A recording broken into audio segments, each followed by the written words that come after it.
Okay, so, ang ganda ng hilata namin, oh. Ito talaga yung pinakamaliwala sa lahat. Bakit ito hiya? So, tawag dito. Kasama tayo ulit. Dislocate mo na balikat. Konti lang. Konting-konti. Sir, taas mo nga sabay. No. Pantay na kanina, hindi pantay. Pero may sakit ko siya. Ewan ko.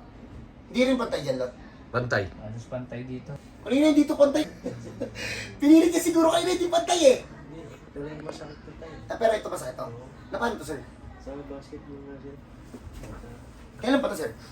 Nung ano lang, tatlong linggo na yata nakakalipas. Ilang manghihilot na kumawak nito?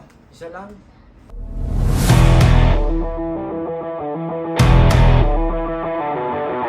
Pangalawa.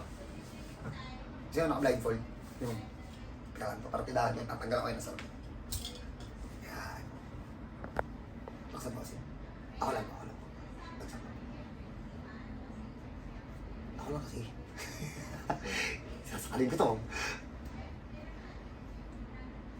Relax lang. Ako lang sir, ako lang magbubuhat. Tapos ito, ganyan mo lang. Relax lang. Hindi to masakit.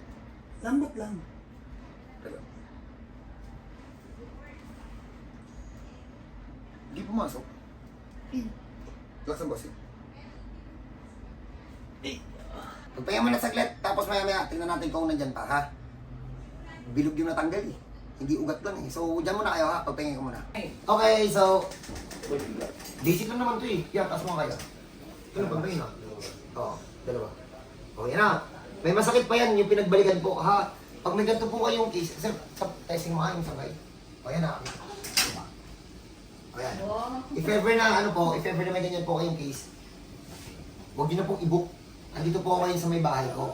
Kung gusto nyo po yung mga ano, lalagay mo yung address. Ang pinaka-landmark po, uulitin ko po ano lang ngayon ha, March 9? March 11? Ba't yun to? March 11 po, 2026, andito po ako ngayon sa bahay ko. Sa pinakauna pong hilutan, ang pinaka-landmark po nito, Jollibee Kogyo. Pag may ganyan kayong case, pwede po kayong humingi ng partida niyan, kung nakapikit o naka-blindfold. Joke lang. Ano po, pag may ganyan kayong case, ano po, basic lang po yan. Sa Bicol kasi hindi ko magamit yung salitang basic, pero pag nandito sa Manila, basic. Kahit nakapikit. God bless po, sir. Thank you.